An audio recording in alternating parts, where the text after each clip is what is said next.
Okay, 'yan. Hello po and welcome po sa isa na namang walang kakuwenta-kuwentang video natin ngayong araw. And, for today's video, gusto ko lang pag-usapan natin yung nangyari dun sa video ng, EAT dito sa segment nilang Sugod Bahay Winner, okay. Share natin, okay. Ito yung episode na ano, nung October 11 na may sinugod bahay sila na lalaki, ito si Tatay Giovanni. Tapos, naungkat yung na may problema silang mag-asawa, yung si nanay ay nakatira pa rin dun sa bahay ng tatay pero magkahiwalay na sila, tapos may galit si nanay, alam mo na yun, yung usual na family problem, okay. Pero i-fe-feature natin 'to dahil siguro, maganda yung pagkaka-manage ni Jose Manalo na pag-usapan yung problema nila mag-asawa, okey. Si nanay ayaw niyang ano, eh, pag-usapan, eh. Parang medyo napilitan ganyan, si Jose Manalo naman gusto niyang tulungan na magkabati itong dalawang mag-asawa, okey? Pero, panoorin natin. Ayan na. Oh. Kaya mo yan, Mayor. Natin mapapag-usap mo ngayon. Bakit? Hindi daw, ayaw. Hindi, aanin lang natin ate. Alam namin kung ano man yung galit kasi itong ginagawa naman natin. And medyo galit si Nanay Color Blue dito sa asawa niya dahil may nangyari nga, may sinasabi na may kapabayaan si Tatay Colorful dito na nung matagal na panahon na kaya sila naghiwalay, pero ang sitwasyon nila is hindi man sa iisang bahay pero magkalapit yung bahay nila, parang, pag-aari pa rin nito ni Tatay Colorful, okey. Si Nanay Blue ay nakatira pa rin dito sa isa sa mga property siguro nito ni Tatay Colorful. Para sa inyo at para din sa mga anak ninyo. Kung masaya ka sa nangyayari ngayon, yung mga anak ko kaya sila nagsabi sa amin, ibig sabihin hindi sila masaya. Eto Hindi gusto nilang pag-usapan at pagbatiin, okey, is nanay at tatay. Tapos, may part dito na eto binulong na lang ni Nanay Blue yung problema, tapos bandang huli hindi rin nila pinag-usapan kasi parang pinili ni Jose Manalo na 'wag nang palakihin lalo. Yung issue ng ano, ayaw nang ipalabas yung sama ng loob, yung magkakaroon lang ng panibagong, girian, yung panibagong away, mauungkat na naman yung, past ng nangyari, alam mo yun, magiging sariwa uli. Tapos lalo na dito sa live, TV pinag-uusapan. Oo, ayaw niyang masabi na ano ayaw ko sabi ano ko na No. tinitiis niya raw yung mga anak niya. Kumbaga parang ayaw na rin pag-usapin ni Jose para sariwain yung mga nararamdaman ni Nanay Blue dahil nasasaktan nga siya. Kumbaga kung ikaw gusto mong pag-ayusin yung dalawang, panig, eh, dapat mag-move on na lang. 'Wag nang yung tatanungin mo kung bakit nangyari, kung anong nangyari, sinong may kasalanan, parang gano'n, okey? Hindi na. Pwede ba nating itong mga hawak mo na yan? Baka Oo. mamaya pag Parang nagbago na rin naman talaga 'to si Tatay Colorful na damit. Kaya gusto niyang makabawi, pero ito medyo malaking hugot yung daanan siguro ni Nanay Blue para hindi niya mapatawad si Tatay Colorful, okey? Pero kumbaga ito yung mga nagiging issue sa mga usapang mag-asawa, yung mga nafe-feature sa Raffy Tulfo in Action na sinasabi nila nakakatulong na makipagbalikan. Pero bandang huli, nanonood ako dati ng Raffy Tulfo in Action, eh. Papapuntahin nila yung magkabilang panig, yung mag-asawa, tapos sasariwain pa nila yung, past yung mga problema. Maglalabasan sila ng sama ng loob, tapos bandang huli hindi rin naman nagkakaayos, eh.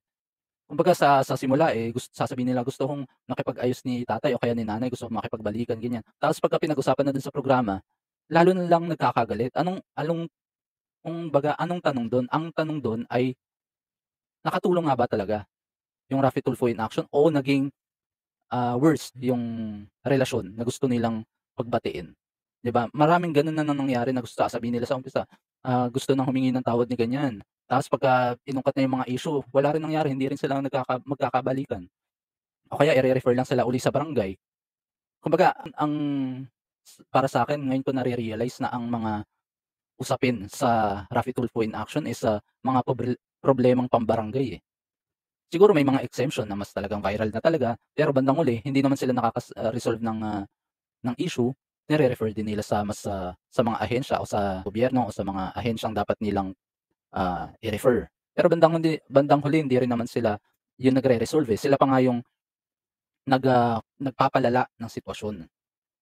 Kahit, lahat ng sabihin niyo kayo man mga Tulfo fanatics, ipagtanggol niyo man si Idol Raffy pero napapanood 'yan ng maraming tao, napapanood ko 'yan, okey? So, hindi niyo maipagkakaila na may mga pamilya na nasisira sa Raffy Tulfo in action, na imbes na pagbatiin, eh, lalong nagiging malala yung sitwasyon.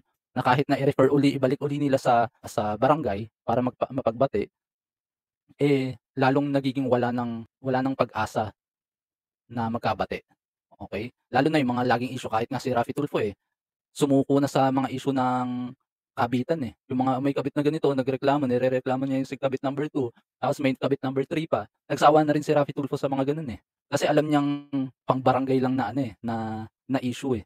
Kaya napapagalitan yung mga ano, 'di ba, yung mga crew. Nanonood ako niyan ng Raffy Tulfo in action, kaya hindi niyo makapagkakaila. Yung mga videos panoorin niyo hanggang ngayon nandiya-diyan pa rin. May natulungan, tinulungan na magbigay ng pagkain ng pang-hotel bandang huli, nagkahiwalay din. Huwag niyo na akong utuin, viewer din ako ng Raffy Tulfo in action, dati. Ngayon hindi na, kasi namulat na ako.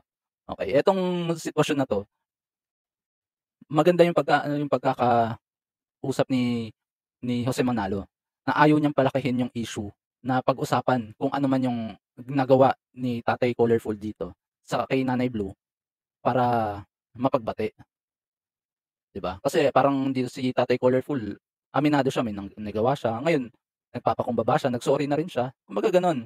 Yun yung importante, huwag mo niya ng halongkatin yung nakaraan kung gusto mo talagang mapagbati at saka idiretso yung magandang relasyon para sa kinabukasan, 'di ba? Subukan natin i-play 'tong part na 'to.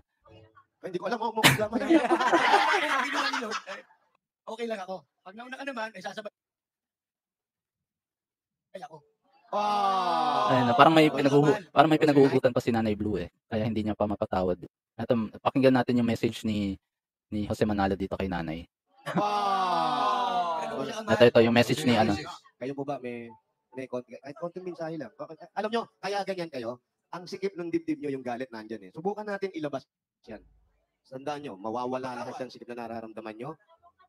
Medyo totoo naman yun na minsan pagka may tinatago ka sa sarili mo na hindi mo na ilalabas, maiipon at maiipon rin hanggang sa bumigat na hindi mo na kayang mapatawad pa yung tao, parang gano'n. Hindi mo kayang mag-let go, hindi mo kayang magpatawad kay tatay o sa isang tao hangga't hindi mo na ilalabas. Pero kapag naglabas ka, wag mo ng ano, isumbat kung gusto niyo talagang magkabati kayo, yung wala ng sumbatan, maglabas ka ng saloobin mo. Dito medyo ano na napuno na rin si Nanay Blue kay Tatay Colorful. Kaya sa pag-interview ni Jose Manalo, ano siya, sabi niya parang wag na nating pag-usapan yung mga parang Baka mamaya pagtalunan yung pag-alis, ha? Hindi po. Ate, ito na lang. Ano na lang kasi bisan tayo mga lalaki. Pag ayaw mo, bahala ka. Dito ka. Pero ang kailangan natin yung magpatawaran tayo, eh. Hindi naman tayo, bakit kayo nagtatagal sa isang lugar, sa isang bahay, nagsasama kayo, nang ganyan ang treatment niyo pareho. Kung ayaw ng isa, pakawalan natin. Pero hanggat nandiyan kayong dalawa, ibig sabihin, mahal niyo pa ang isa't isa. Meron pa, eh. Hindi ka umaalis. pero ayaw pag-usapan ni Mayor Jose Manalo na ano, yung maglalabas ng samaan ng loob. Alam mo 'yun, yung para lang maging lumaki yung issue. Kung gusto mo mapagbati yung dalawa, eh, di gawin mong ano, yung sincere, yung mag-sorry ka, yung katulad ng ginagawa ni tatay, eh, 'yun nga lang ang problema kung hindi naglalabas ng sama ng loob si nanay, eh, hindi rin sila nagkakaintindihan, 'di ba? So 'yun lamang, gusto ko lang i-ano, i-compare yung sitwasyon na 'to, yung kung paano minanage ni Jose Manalo na gusto niyang pagbatiin, pero 'wag mo nang ungkatin yung mga masasamang nangyari. Gusto niyang pagbatiin, eh, pero si nanay medyo may ano pa talaga, dahil siguro matagal na panahon na, may sama pa ng loob. Gusto ko lang i-compare doon sa mga content, ayokong sabihing kaso, eh, kaso sinasabi nila. Ang kaso ho natin ngayong araw dun sa RTI, yung kino-content nila ng mga pamilya dun sa RTI, sa Raffy Tulfo in Action, ng mga pamilya na gusto daw pagbatiin pero bandang huli wala naman nasosolusyunan, nagkakagalit pa rin, bandang huli ire-refer pa rin kayo sa barangay para magbati. Kumbaga ipapahiya mo lang yung pamilya mo sa harap ng kamera. Dahil bandang huli hindi naman kayo magkakabati, tapos yun yung mga gustong-gusto na viewers ng, Raffy Tulfo in Action, yung mga maritesan, yung makikialam ka sa mga buhay ng may buhay. Bandang huli wala rin naman napapala. Tutulong, oo, magbibigay ng grocery, sari-sari store dahil nagkahiwalay na sila, dahil, walang, sustento yung isa, yung mga gano'ng bagay 'no. Kaya medyo ano, napahanga ako nito ni Jose Manalo dito sa segment na 'to, dito sa araw na 'to. Kaya gusto ko lang din i-content kasi magandang ipakita kung gusto mong magbati yung dalawang tao, wag mo ng pag-awayin ulit, pagbatiin mo na. Hindi yung pagsasabungin mo ulit tapos gusto mong magbati, tapos, pinalala mo lang yung sitwasyon, paano magbabati dun sa programa ng RTIA, 'di ba? So, yun lamang po at, sana nagustuhan niyo yung walang kakuwenta-kuwentang video natin ngayong araw and, please paki-follow po ako sa Facebook page and sa YouTube paki-subscribe na rin po ako, okey? Maraming salamat po at, hanggang sa uulitin, ingat po kayong lahat. Salamat. Ciao, ciao.